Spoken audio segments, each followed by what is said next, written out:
타이틀이 되겠습니다만은 부부주일로 지키게 되었습니다.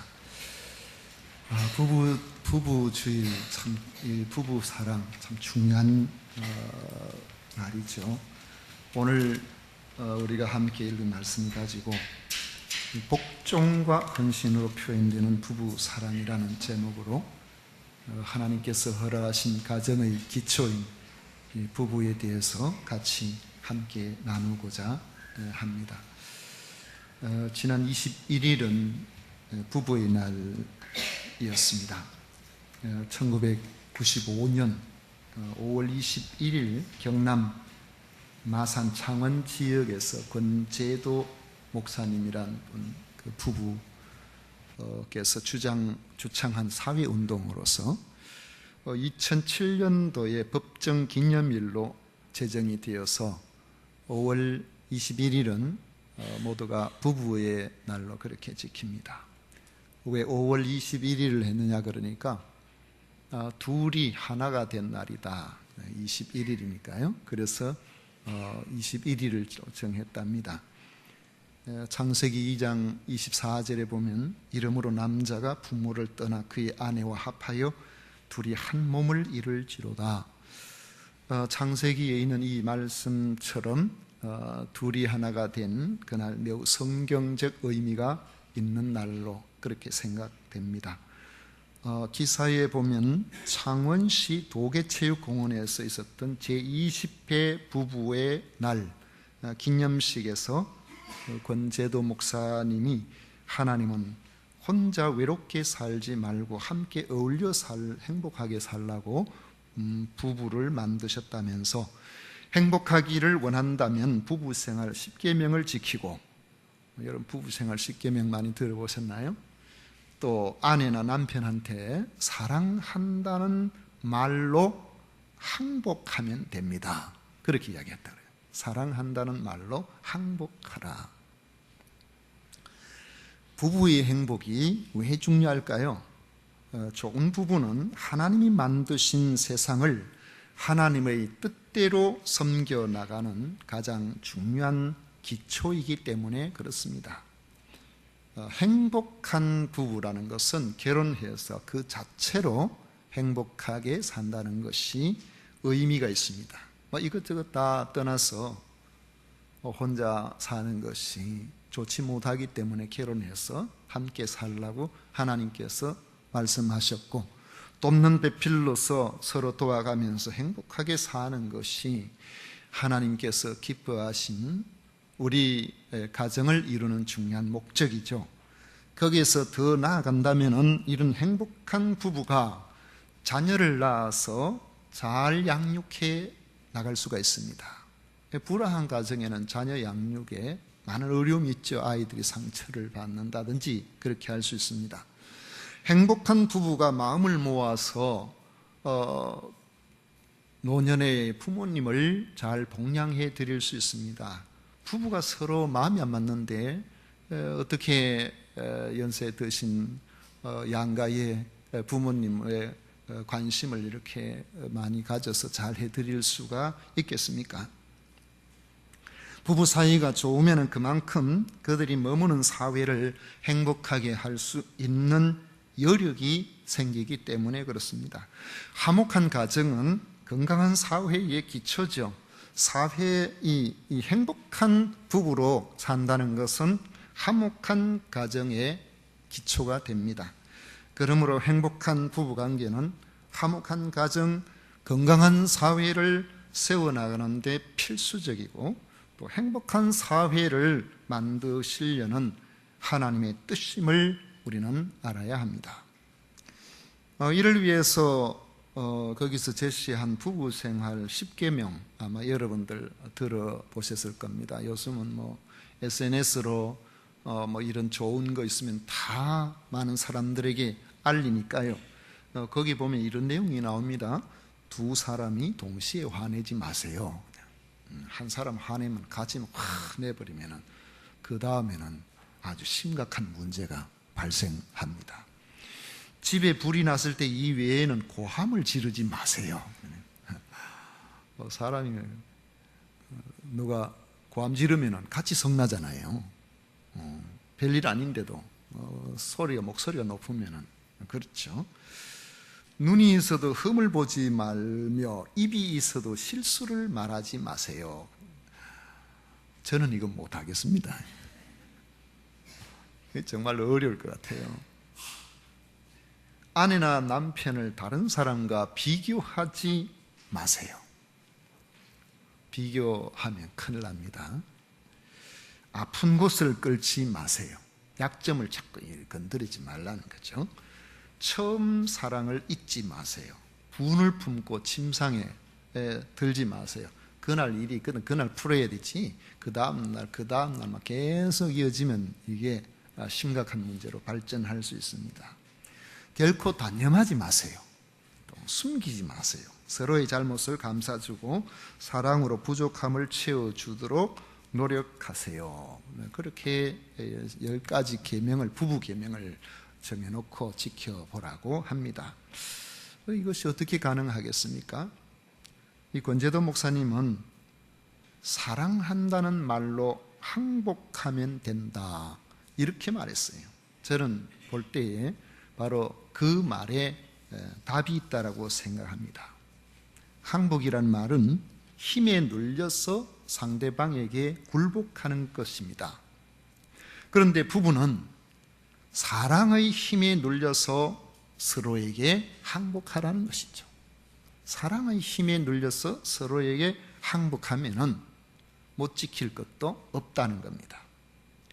간혹 보면은 아주 기골이 장대하고 우락부락하게 생긴 남성다운 그런 대단한 남자가 그 옆에 같이 가는 여성을 보면은 자기 아내인데 작고 연약하고 그래 하는데도 그 부인한테 꼼짝 못하는 남자들이 많이 있습니다. 원래 보면 그렇지 않습니까? 비슷비슷한 사람들끼리 만나거나 아니면 서로 많이 이렇게 차이가 나는 사람들끼리 만나거나 그렇게 만나서 사는데, 왜 그렇게 기골이 장대한 남자가 연약한 여성에게 꼼짝 못하겠습니까? 사랑의 힘에 눌려가지고 항복하면서 살기 때문에 그렇게 행복하게 사는 거 아니겠습니까? 오늘 우리가 읽은 말씀 24절을 보십시오.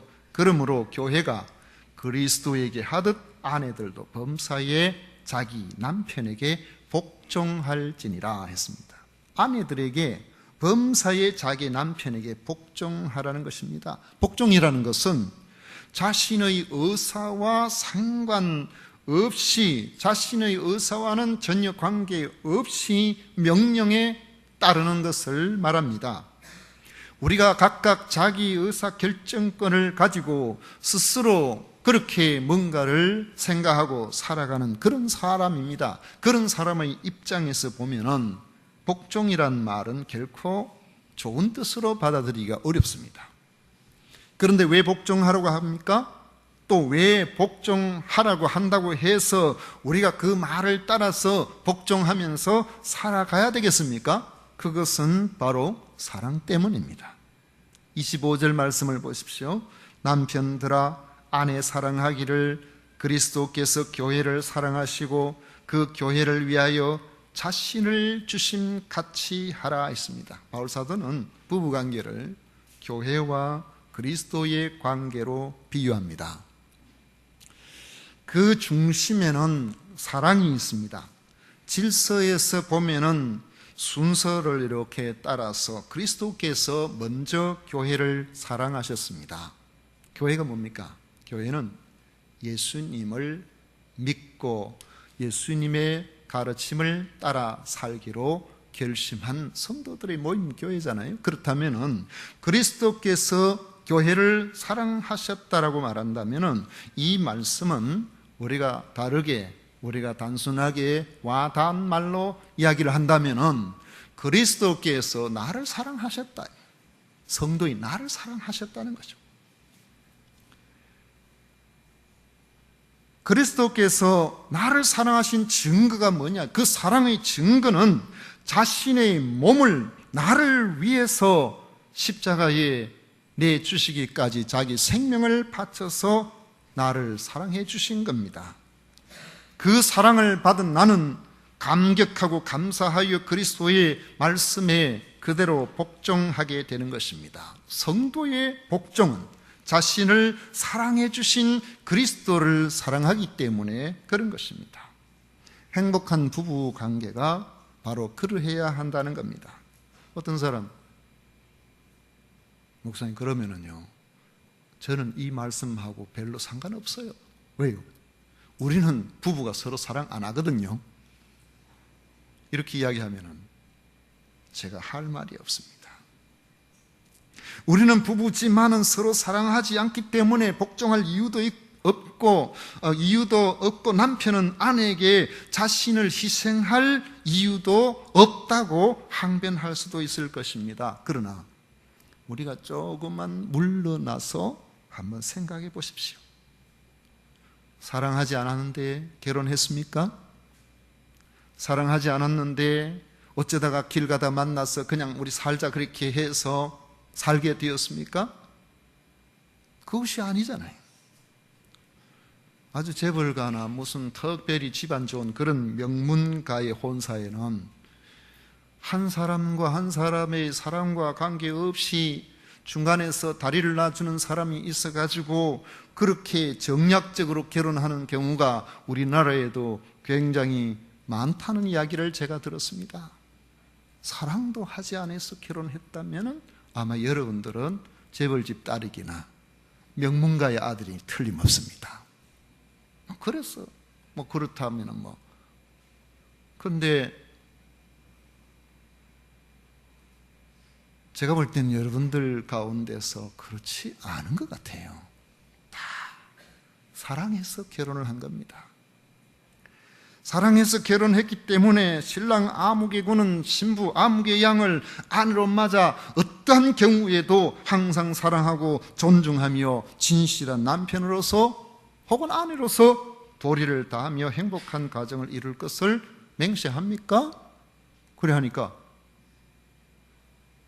제가 결혼식 주례해 보니까요, 결혼식 주례를 그렇게 많이는 하지 않아도 한 수십 건이 안 되겠습니까?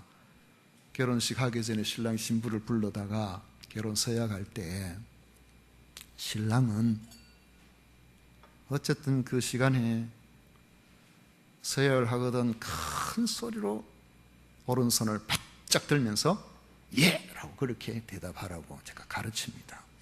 그러면은 그 자리에서 예, 그렇게 하겠습니다.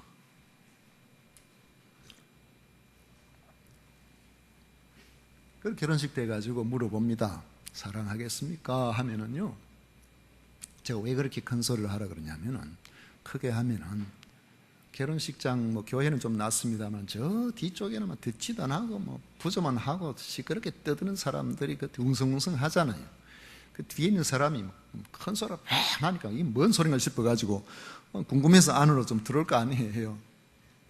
그리고 그거보다 더 중요한 이유도 있죠. 제가 시켜보니까 하나같이 예, 그렇게 하겠습니다 해놔놓고 이 자리에 와서 물어보면은요, 제가 시킨 것보다 더 큰 소리로 예라고 해요. 예! 쳐다보면은 신랑 엄마는 영 못마땅한 표정, 신부 엄마는 그저 이쪽에서 입이 이렇게 찢어가지고 흐뭇하게 해가지고 신랑 측과 신부 측이 확연하게 나눠지는 것을 볼 수 있습니다. 사랑하니까 그렇게 서약하고 그렇게 결혼하는 거 아니겠습니까? 그러니까 우리는 사랑도 안 했다, 안 하고 결혼했다 하는 말은 맞지 않습니다. 사랑을 해서 결혼을 한 겁니다. 이제 그 사랑을 유지하고 가꾸어 나가야 할 책임이 부부 사이에 있는 것입니다. 사람들 중에는 부부 사이가 틀어진 책임을 상대방 탓으로 돌리는 경우가 종종 있습니다. 당신이 그러니까 내가 그렇게 반응하는 것 아니냐는 것이죠. 그러나 이것은 바른 생각이 아닙니다. 원리적인 면에서도 그렇죠. 하나님께서 결혼 제도를 허락하셨습니다. 두 사람의 결혼은 사랑으로 시작이 되었습니다. 사랑은 자기 생명을 바치는 헌신과 복종으로 완성됩니다. 그런데 부부관계가 문제가 생겼다면 자기 생명을 바치는 헌신과 복종이 내게 있었는 날을 돌아보기보다는 당신이 내게 잘못하지 않았느냐, 그것을 우리는 살피기에 더 바쁜 겁니다. 이런 글을 봤습니다. 아내에게 종종 쓰는 좀 큰 거울이 하나 있습니다. 제가 인용한 내용입니다. 아내에겐 종종 쓰는 좀 큰 거울이 하나 있습니다. 외출하기 전에 쳐다보고 나 이뻐? 나 어때? 하고 물어보면 백설공주에 나오는 새 왕비의 거울처럼 말도 할 줄 압니다. 아주 예뻐. 남편이라는 거울입니다. 그러면 아내는 마음이 흐뭇해집니다. 여러분 생각해 보십시오. 외출 차림을 하면서 거울 한번 쳐다보지 않는 사람이 있습니까? 그저 얼굴에 막 옷을 입고 왼쪽으로 돌아보고 오른쪽으로 돌아보고 막 뒤로 돌아보고 자기 판단이 이쯤 되면은 이제 외출을 해도 되지 않겠나, 이만하면 충분하다, 그러면 끝이 나야 될 텐데 왜 옆에 있는 또 다른 거울한테 물어봅니까? 나 예뻐?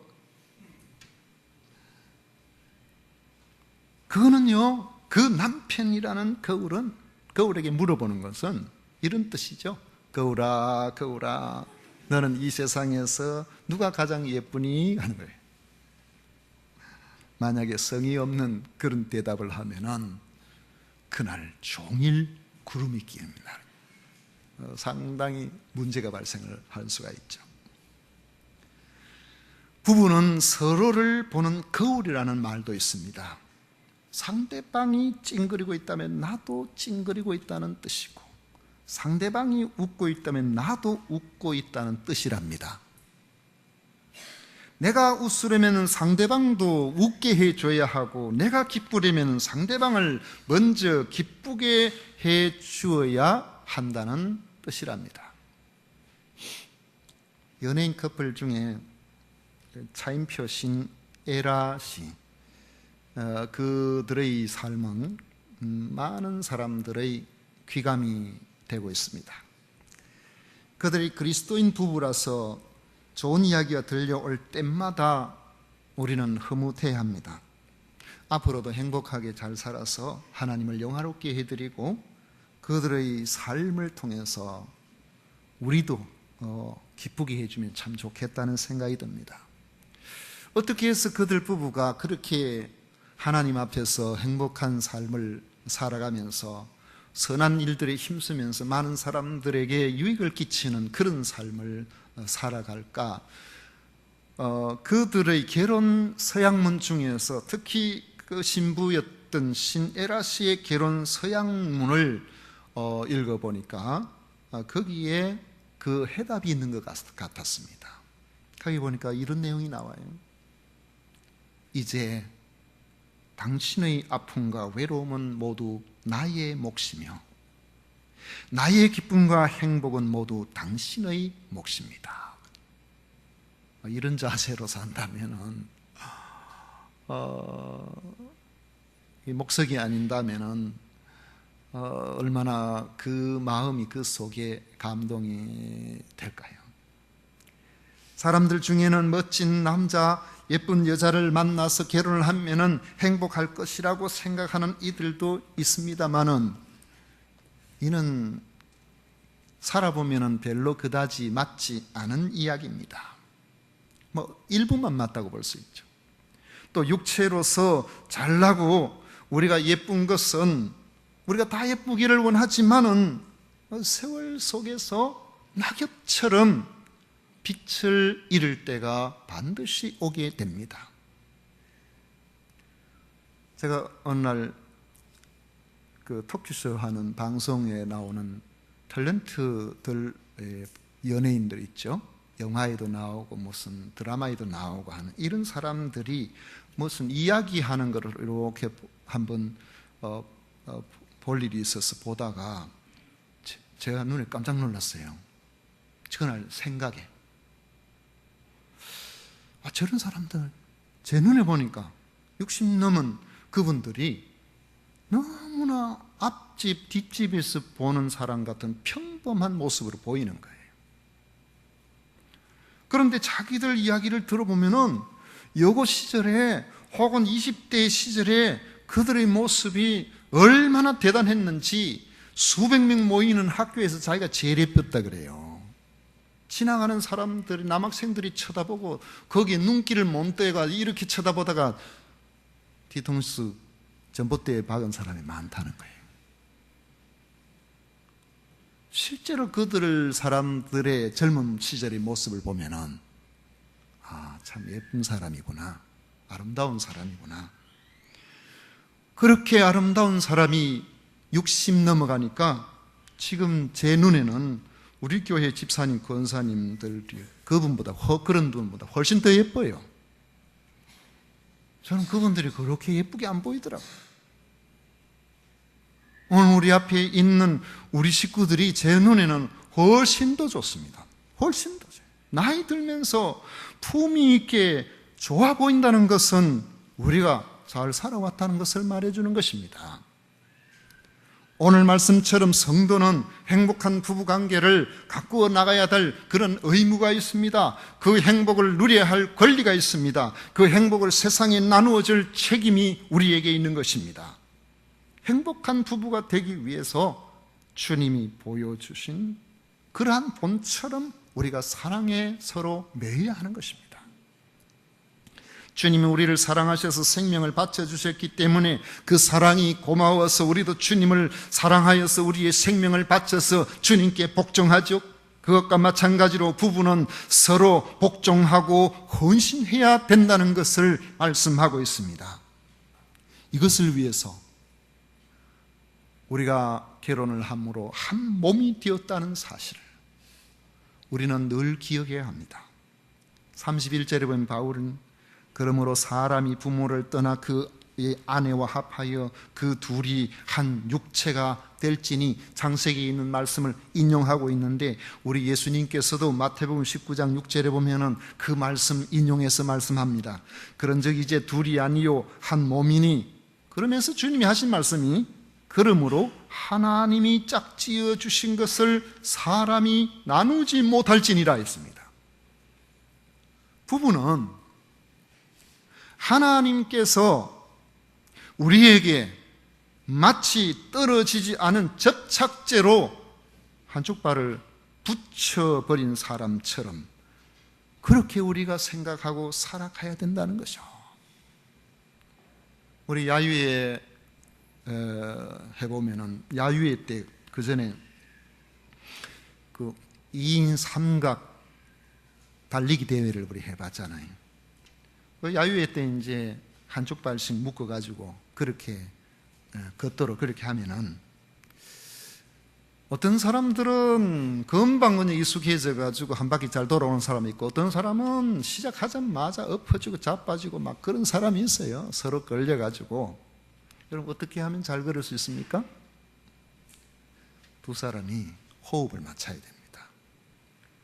발을 묶어놨기 때문에 서로를 쳐다보면서 자, 우리 하나 하면은 이쪽 발이 나가고, 둘 하면은 묶은 발이 나가고, 그렇게 하도록 하자 그래요.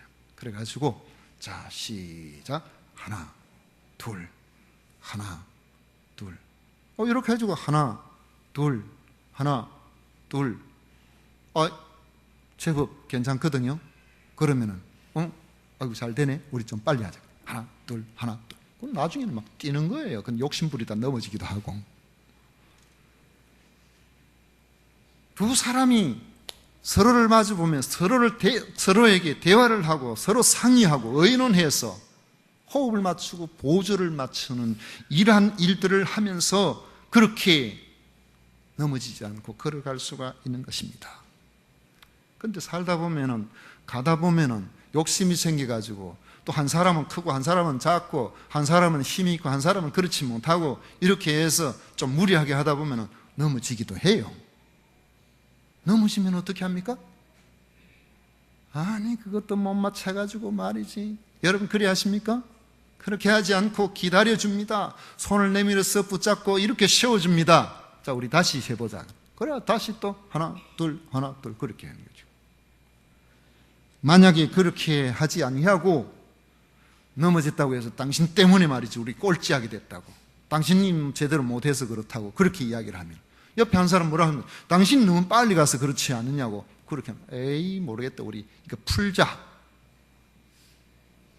풀어버리면 끝나는 거예요. 그런데도 여러분 시합을 해보면 대부분의 사람들이 풀지 않습니다.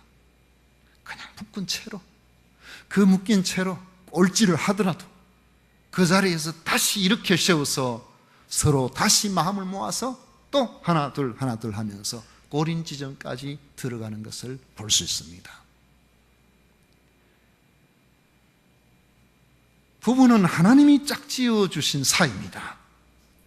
그래서 서로 사랑해야 됩니다. 행복한 부부로 살아야 됩니다. 그것은 하나님의 뜻이고 하나님의 의를 이루는 기초가 됩니다. 이 사랑은 어떤 사람은 마음으로만 하는 것이 아니죠. 사랑은 서로에 대해서 언어로도 합니다. 말이 순해지는 겁니다. 표정으로도 하는 겁니다.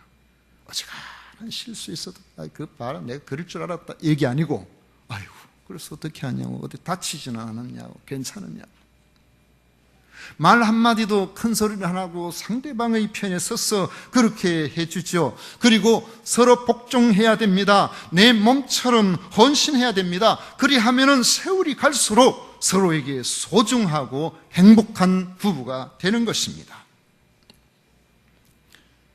유대인의 삶을 드러내는 탈무드에 보면은 이런 내용이 있습니다.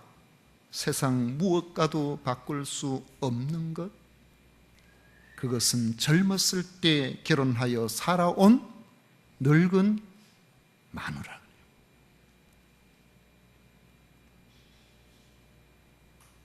우리가 중장년층에 잘 알려진 우스갯소리 여러분 많이 들어보셨겠죠.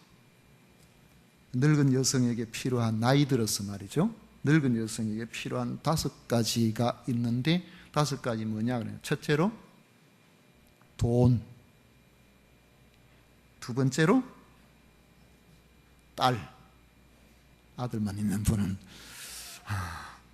세 번째로는 건강, 네 번째로는 친구, 5번째는 찜질방이랍니다. 집안에 찜질방 있는 분은 진짜 대단한 거예요. 그런데 여기 보면 5가지 안에 남편이 없어요.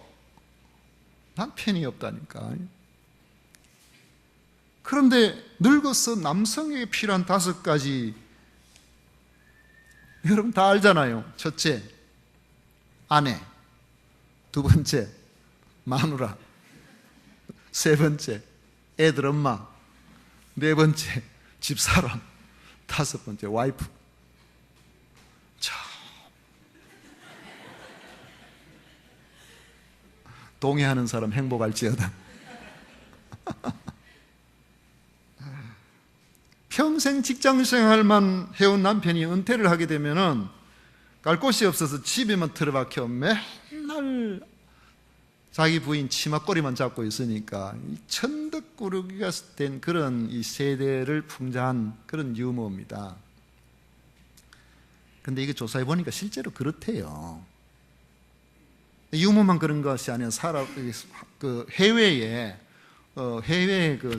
여행 갈 때 누구하고 갖고 싶냐고 나이 든 분들한테 이렇게 물어보니까 남자는 91%가 부인하고 가고 싶대요. 여자는 부인, 친구, 자매, 형제 아주 다양하답니다. 남편하고 꼭 가고 싶. 남편이 그래도 수는 그 퍼센티지는 좀 높더라고요. 그 위로가 좀 되긴 합니다만은 굉장히 다양하대요. 그런데 저는 생각하기를 그러한 통계들은 아마 여성들에게 필요한 5가지 이것저것 이야기를 하고 남성에게 필요한 5가지 할 때 전부 다 집안에 있는 자기 아내만 이야기하는 거, 이것은 하나님을 알지 못하고 하나님 없이 살아온 그런 사람들에 대한 통계 아닐까, 그걸 생각합니다. 제 생각에는 하나님 말씀 가운데서 늘 함께 더불어 살아오고 함께 예배하고 같이 믿음으로 이렇게 살아온 그러한 부부에게는, 신앙생활 잘 해온 부부에게는 아마도 서로가 서로에게 사랑하고 존경하는 소중한 존재로서 남게 될 것이라고 확신합니다.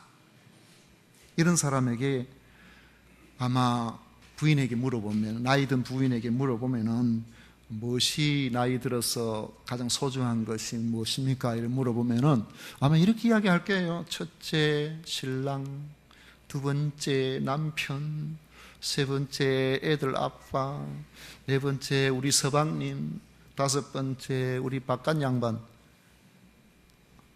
그렇게 되시기를 축원합니다.